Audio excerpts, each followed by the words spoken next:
Rain fell like 1,000 tiny heartbreaks against the cracked pavement. 3 little girls, soaked, trembling, and barefoot, huddled under a flickering streetlight.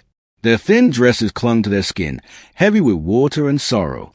The oldest, Lily, barely 9, wrapped her arms around her sisters, Emma and Grace, trying to shield them from the storm. Cars sped by, their tires slicing through puddles, sending sprays of cold water across the curb, but not a single one stopped. The night air was sharp, the kind that made lungs sting with every breath.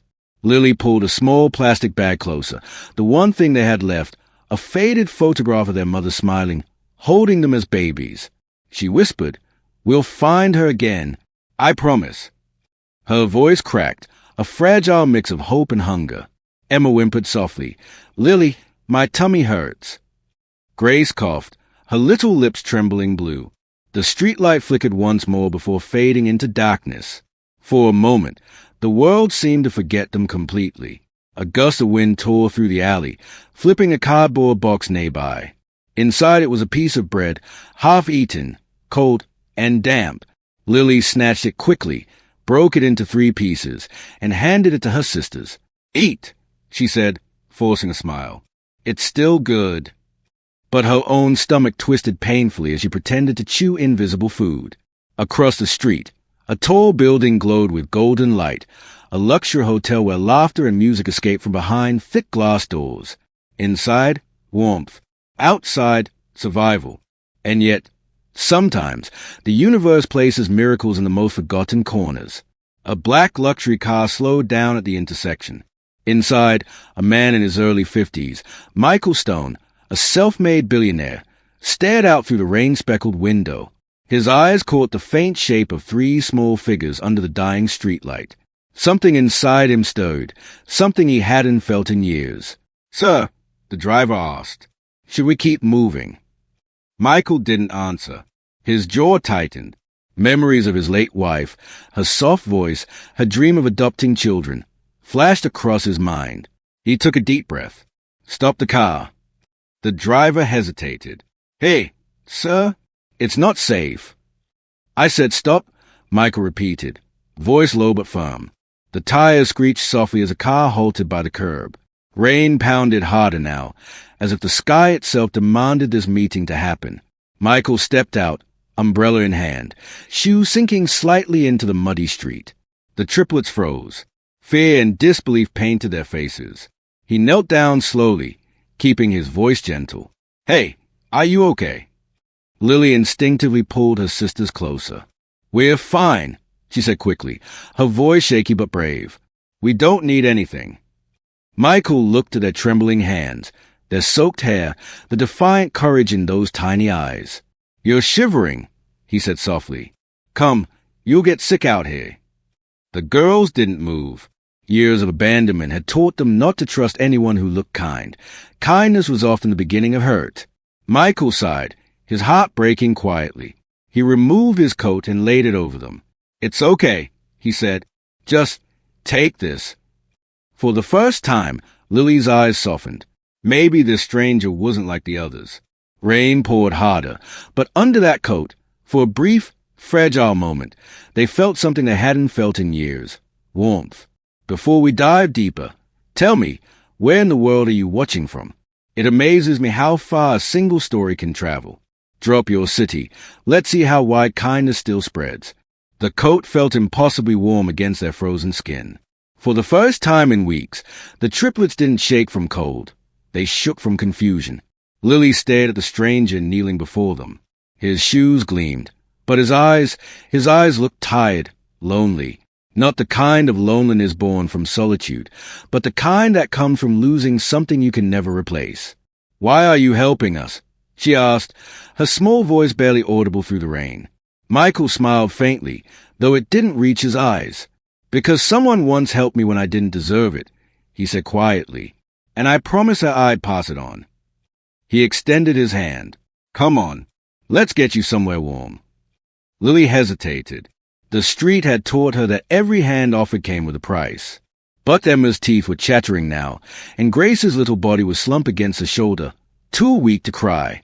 Lily looked up again, into the man's eyes and saw something she hadn't seen in years. Sincerity. "Okay," she whispered finally. Michael gently guided them into the car, his umbrella tilting awkwardly as he tried to cover all three. The driver glanced in the mirror, unsure of what was happening, but one look at Michael's face told him not to question it. Inside the car, warmth spread through the air vents. The girls stared in awe at the soft leather seats and glowing dashboard lights. Grace reached out and touched the seat carefully, as if afraid it might disappear. Michael sat across from them, watching quietly. "What are your names?" "I'm Lily," she said, "and these are my sisters, Emma and Grace." "Beautiful names," he said softly. "Do you have anyone, family, friends?" Lily's fingers tightened around a plastic bag in her lap. "Just this," she said, showing the picture. "Our mom. She got sick. They took her away. We waited, but she didn't come back." Michael's throat tightened. He had lost his wife to illness too, years ago. Different story. Same ache. "I'm sorry," he whispered. The car pulled up to a small diner glowing with soft yellow lights. The smell of freshly baked bread and coffee drifted through the rain. Michael opened the door and turned to the girls. "Let's get you some food." Inside, warmth wrapped around them like an embrace. Steam rose from cups, laughter echoed from a corner booth, and for the first time, the triplets didn't feel invisible.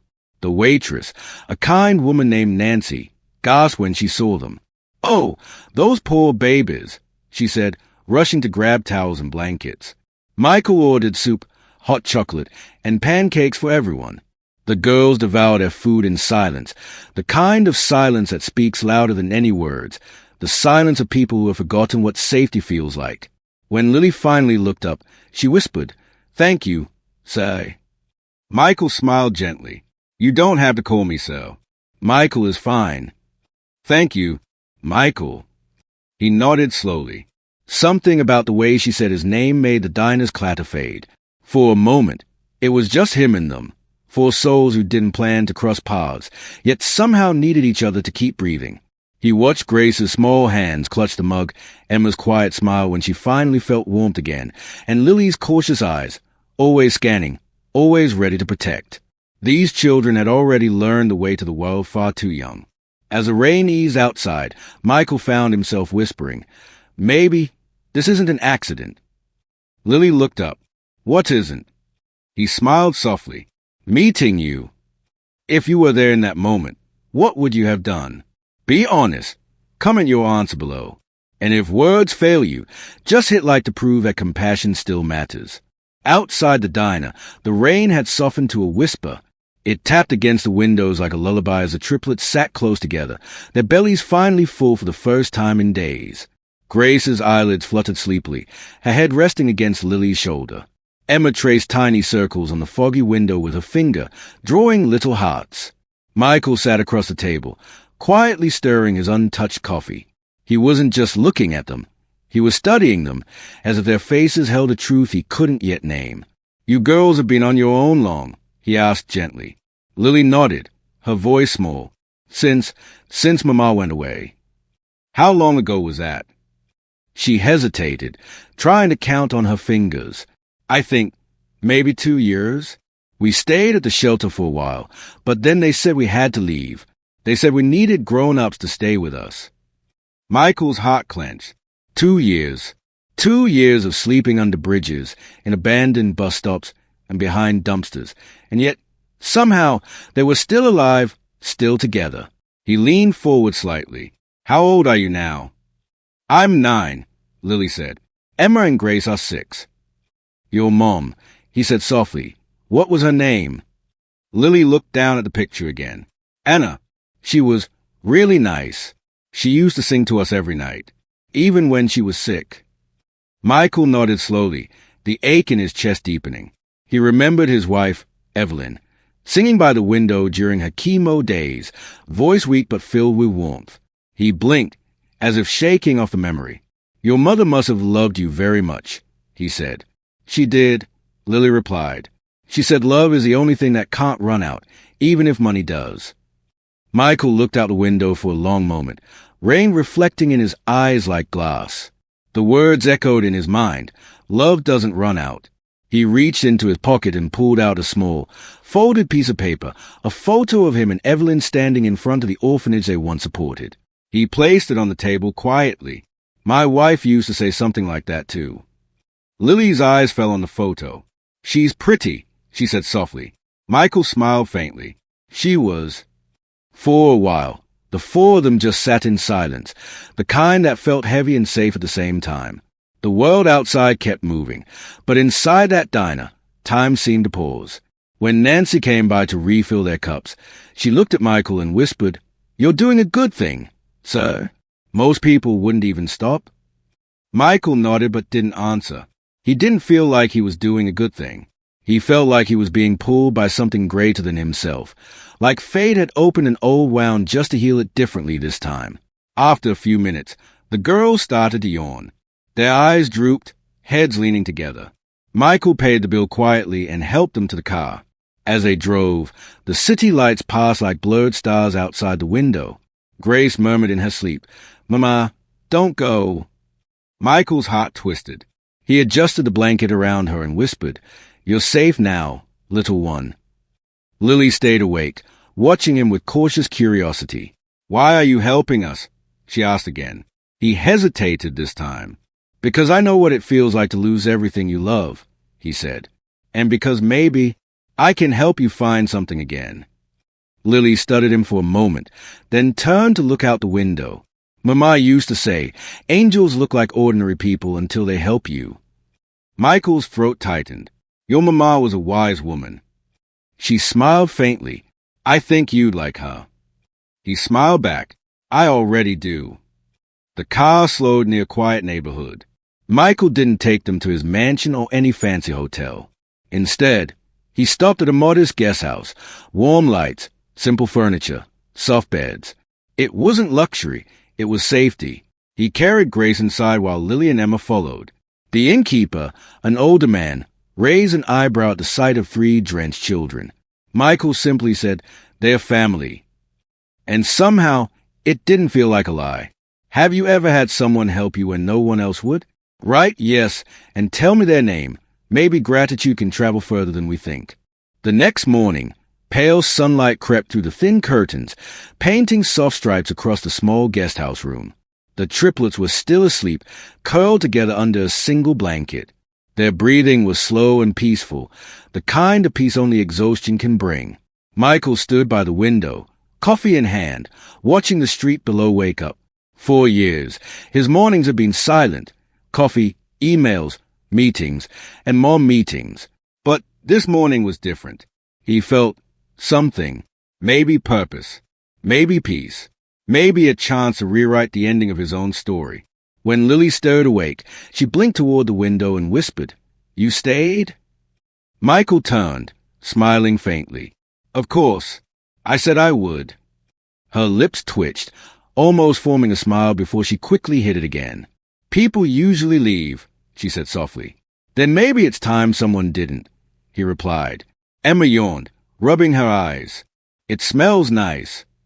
Nancy, the diner waitress from last night, had brought breakfast, eggs, toast, and warm milk. Michael thanked her, and she whispered, "They remind me of my own kids. You've got a good heart, sir." After breakfast, Michael made a few calls. He arranged for the girls to get medical checkups, clothes, and new shoes. When they stepped out later, the triplets looked like entirely different children. Still small, still fragile, but brighter somehow. Their hair was combed, their eyes no longer clouded by fear. Grace twirled in her new dress and giggled, "Do I look like a princess?" Michael chuckled softly. "You look better than one." The moment caught Lily off guard. For a second, she saw him smile, a genuine, unguarded smile, and something inside her cracked open. Trust, the fragile thing she kept buried under years of survival, began to breathe again. As they walked down the sidewalk, holding paper cups of hot cocoa, Lily asked, "Where do you live?" "A bit outside the city," he said. "It's quiet there. Lots of trees. You'd like it." "Do you live alone?" He hesitated. "I used to. My wife, she passed away a few years ago." Lily's small hand tightened around her cup. "I'm sorry," Michael nodded. Thank you. I guess that's why I noticed you girls last night. You reminded me of what she used to say. What did she say? Emma asked, skipping slightly beside him. That every person deserves a chance to be loved again, he said. They stopped at a park bench as the morning sun broke fully through the clouds. Birds chirped. Children's laughter floated from the swings. The triplets watched other families. Parents pushing strollers, mothers fixing scarves, fathers lifting their kids into the air. For the first time, the girls didn't envy them. They just watched, silently imagining. Michael sat with them, hands clasped. I have an idea, he said quietly. They turned toward him, eyes curious. How about you come stay with me for a while? Just until we figure things out. Somewhere safe, warm, where you don't have to worry about sleeping outside again. Lily's breath caught. With you. He nodded gently. Only if you want to. I won't make you do anything you don't want to. The silence that followed was thick, the kind that comes before a life changes forever. Emma looked at Lily, then Grace. Can we, Lily? Please. Lily bit her lip. Her instinct screamed caution, but her heart whispered something different, something that sounded like home. She looked at Michael, searching for any sign of deceit, but all she saw was quiet sincerity. Finally, she nodded. Okay. Michael smiled softly, relief flooding his features. Then it settled. Welcome home. For the rest of that day, laughter followed them. They stopped at a bookstore where Grace insisted on holding a storybook upside down. They shared ice cream, even though it was cold outside. For once, the world didn't seem cruel, it seemed possible. That night, as they drove through the countryside, the city lights faded behind them. Trees swayed in the breeze, and the car's headlights painted the road in gold. The girls leaned against each other in the back seat, half asleep, humming a lullaby their mother used to sing. Michael glanced at them in the rearview mirror and whispered to himself, maybe this is what she meant, Evelyn. Maybe this is how we heal. Outside, the rain began to fall again, not as a storm this time, but as a soft rhythm, like the earth blessing something new. The countryside air carried the smell of wet soil and pine. When Michael's car turned through the gated drive, the headlights revealed a sprawling estate that seemed to shimmer beneath the drizzle. Ivy climbed the stone walls, and warm lights glowed from behind tall windows. The triplets pressed their faces to the glass, wide-eyed with wonder. Is this where you live? Grace whispered. Michael smiled faintly. Yes, it's not as fancy as it looks. Just quiet. To the girls, it was nothing short of a fairy tale. For so long, home had meant any place with a roof. Now, they stood before something that felt impossible. He guided them through the grand wooden doors. The warmth hit instantly, the scent of cedar, the hum of a fireplace. The marble floor reflected the flicker of flames from the hearth. The housekeeper, Mrs. Parker, looked up from dusting the entryway and froze. Mr. Stone, she said, eyes darting to the children. Michael nodded gently. They'll be staying here for a while. Mrs. Parker's brows lifted, but years of loyalty kept her from questioning. Of course, sir. I'll prepare the guest rooms. As she disappeared down the hallway, the triplets clung to each other, afraid to move too far. Lily's gaze drifted toward a framed picture on the wall, a woman smiling beside Michael. Is that your wife? She asked softly. He toned, eyes softening. Yes, that's Evelyn. She looks kind, Lily said. He whispered. She loved children. We tried to have some, but life had other plans. The silence that followed wasn't awkward. It was tender, fragile, like a wound still healing. Emma tugged his sleeve. Can we see the rooms? He smiled. Of course. The house seemed to come alive with small footsteps and laughter. The triplets explored the hallways, marveling at paintings and chandeliers. In one room, a dusty piano sat under a white sheet. Lily brushed her fingers along the keys, pressing one softly. The note rang out, lonely but beautiful. She used to play, Michael said, his voice low behind her. Evelyn. She said every note was like a heartbeat, proof you're still here. Lily smiled. Then she's still here. I can hear her. That night, after the girls were tucked into warm beds, Michael lingered by the door, watching them sleep. Their small faces looked peaceful, the kind of peace he hadn't felt in his house since Evelyn's passing. He whispered, "You'd love them, Eve. They have your light." Downstairs, he poured himself a glass of water and sat by the fireplace, staring into the flames. His thoughts spiraled, memories, regrets, the sharp ache of loneliness, and something new, purpose. When dawn came, he woke to faint laughter. The girls were chasing each other through the hallway, wearing oversized slippers. Mrs. Parker laughed for the first time in years. The house, once cold and silent, now breathed again. Days turned into weeks. Michael arranged for tutors, doctors, and therapy sessions. He didn't want to just give them comfort. He wanted to give them a life. One afternoon, Lily came running to his study, holding an old photo frame she found on a shelf. "Michael, look." He smiled. "That's me and Evelyn, the day we opened the charity hospital. She helped people too." "Yes," he said softly. She believed every child deserved a chance. Lily stared at the picture, her brow furrowed. "You kind of look like my mom." Michael froze. "What?" Lily shrugged innocently. "In the picture she kept, she had eyes like yours." Something inside him shifted, a chill that wasn't from the room. "Do you still have that photo?" he asked gently. She nodded and ran off to fetch it. When she returned, she handed him the small, crumpled picture from her plastic bag, the one of their mother holding them as babies. Michael's hand trembled. He looked closer. The background, the colors, the faint outline of a hospital logo behind the woman. Stone Care Foundation. His own hospital. His breath caught. Where did your mother work?" he asked, voice barely steady. "She said she worked in a big hospital," Lily said, "but she got sick before we could see it." Michael's heart pounded. Evelyn had once mentioned helping a young nurse, a single mother who worked double shifts. Anna, that was her name. His chest tightened as realization hit him like a wave. The woman in the photo, Anna, wasn't just some nurse. She had been one of Evelyn's favorite assistants. The triplets, they weren't strangers. They were connected. If that moment hit you hard, leave a red heart hash. Sometimes one little symbol says what our hearts can't. Michael sat frozen, the photograph trembling in his hands. His vision blurred as he looked from the picture to Lily's curious face. Every detail matched.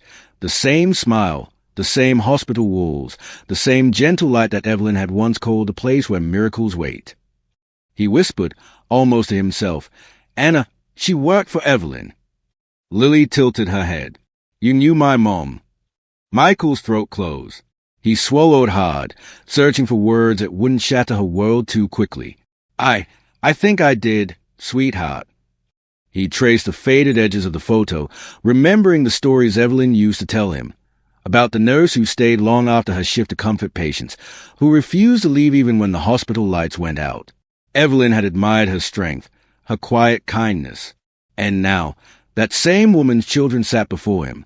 Lily looked confused. "Did you and Mama know each other?" Michael nodded slowly, the weight of destiny settling on his shoulders. "Yes, I think she was someone my wife cared for deeply. Someone we both wanted to help." Grace came running in, holding a stuffed bear Mrs. Parker had mended for her. "What's wrong?" she asked, noticing the tears glistening in his eyes.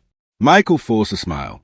"Nothing, sweetheart, just remembering." But inside, his heart broke all over again, for Evelyn, for Anna, for these little souls who had been left adrift between both of them. That night, long after the house grew quiet, he sat by the fire again.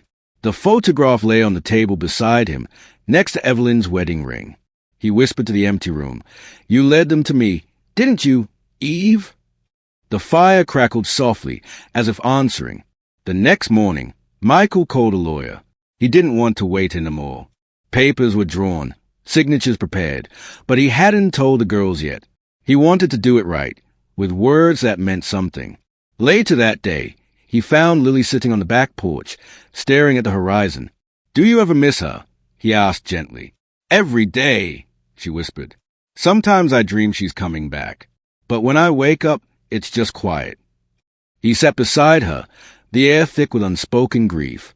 "You know," he said softly. When my wife passed, I stopped believing in signs. I thought the world was just random and cruel. But then you three showed up in the rain. Lily looked up at him, tears forming. Do you think Mama sent you? Michael smiled faintly. Maybe she and my wife had the same idea. Maybe they thought we could heal each other. The girl leaned her head against his arm, her tiny voice trembling. I don't want to go back out there. You won't, he said, wrapping his arm gently around her. Not ever again. But even as he said it, a quiet fear lingered. What if they don't want me either? Later that evening, he gathered them all in the living room. The triplets sat close, their small hands clutching each other. Michael stood in front of the fireplace, holding a folder. He took a deep breath.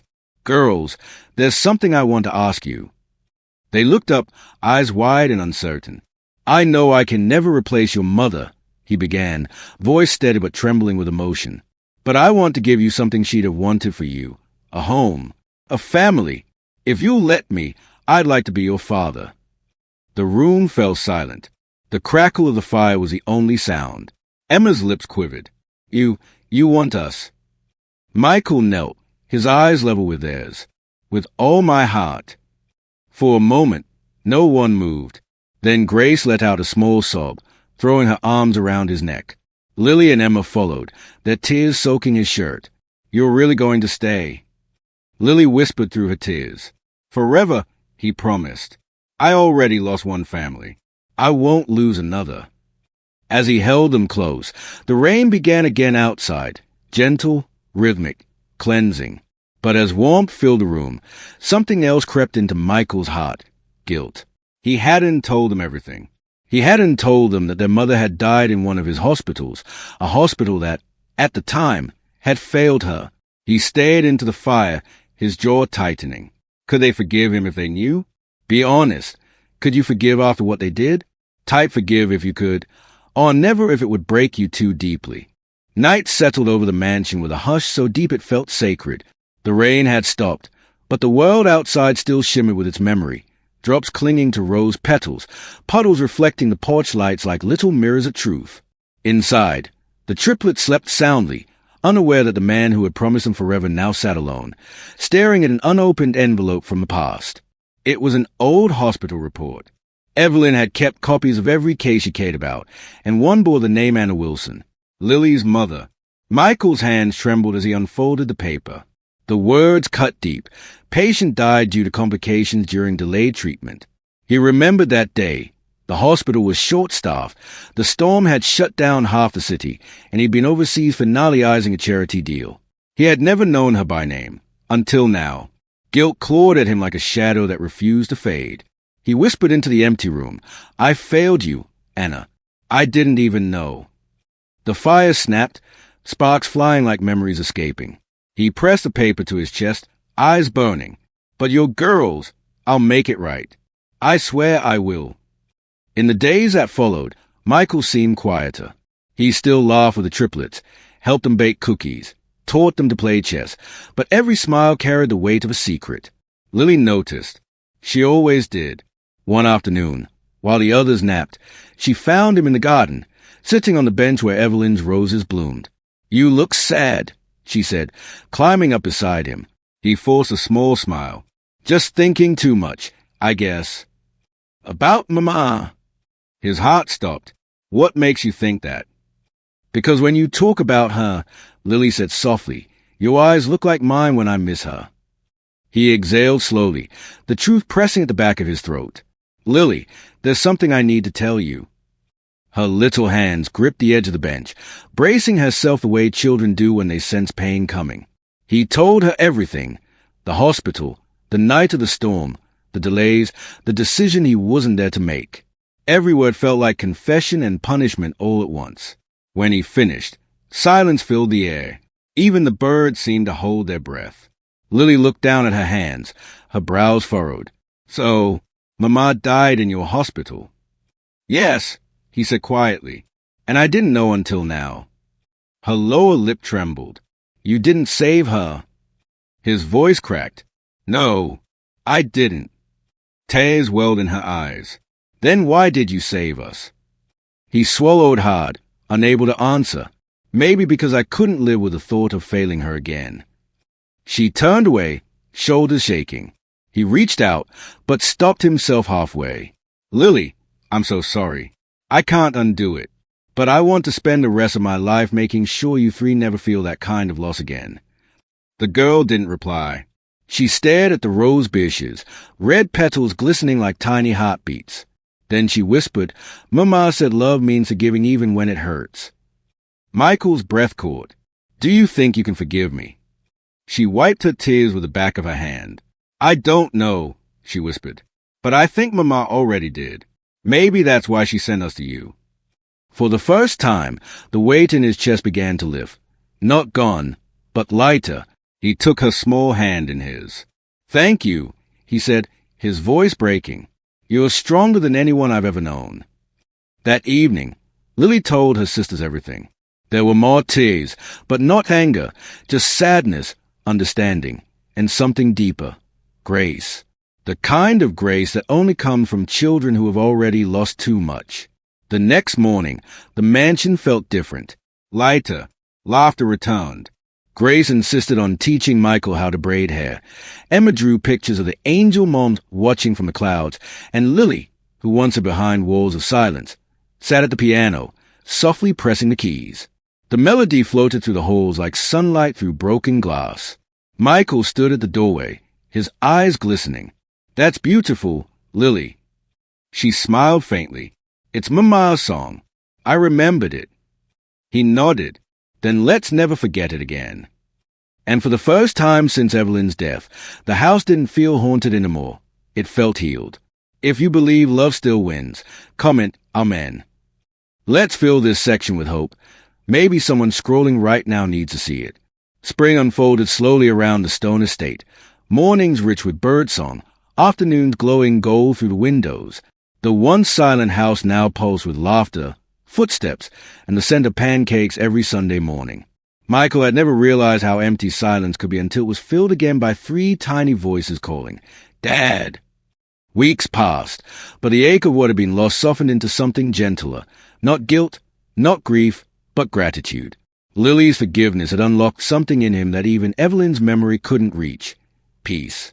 One afternoon, sunlight poured into the living room where the triplets sat at the piano, singing softly. Michael entered quietly, holding a small envelope in his hand. Girls, he said, his voice trembling with both nerves and joy, I have something special to tell you. They turned, curious. Grace clutched her stuffed bear. Emma tilted her head. Lily, now calmer, wiser than her years, watched him carefully. He knelt down before them, the envelope shaking slightly in his hand. Today, it's official, he said. The papers came through. Emma blinked. What papers? Michael smiled through the tears that were already gathering. The ones that make you mine, legally, forever. For a moment, no one spoke. The girls looked at each other, then back at him, eyes wide, hearts unsure they'd heard right. Grace whispered, We're really your daughters. He nodded, tears spilling freely now. You've been my daughters from the moment I saw you in the rain. But now the world knows it too. The 3 of them collided into him all at once, arms wrapping around his neck, laughter and sobs blurring into one sound. Pure love. Lily buried her face against his shoulder. You kept your promise. He held her tighter. Always. Mrs. Parker stood in the doorway, wiping her eyes with the corner of her apron. Well, she said softly, this house finally sounds like home again. Later that evening, Michael took the girls to the hill behind the mansion, the one where Evelyn used to sit and watch sunsets. The sky burned orange and lavender, clouds curling like painted wings. He brought with him 2 framed photos, one of Evelyn and one of Anna. He placed them side by side on the grass. 2 mothers, he said quietly. Different hearts, same love. The girls knelt beside him, their little hands touching the frames. Lily whispered, Do you think they can see us? I know they can, Michael said, and I think they are proud. The triplets leaned against him as the sun dipped below the horizon. Fireflies blinked across the meadow. The world, for once, felt whole again. That night, before bed, Lily returned to the piano. She played softly, the same lullaby her mother used to sing. Michael stood in the doorway listening, eyes glistening. The notes weren't perfect, but they were full of heart. Grace and Emma joined in, their small voices harmonizing in innocence only children could carry. When the song ended, Lily looked up. "Good night, Dad." Michael smiled. "Good night, my daughters." He turned off the lights, the melody lingering in the dark like a blessing. For the first time in years, he didn't dream of what he'd lost, only of what he'd found. And outside, as gentle rain began to fall again, it didn't sound like sorrow anymore. It sounded like grace. If the story moved you, don't scroll past quietly. Tap like, not for me, but for the soul who carried this pain and still stayed kind. One click can be your way of saying, "I felt you,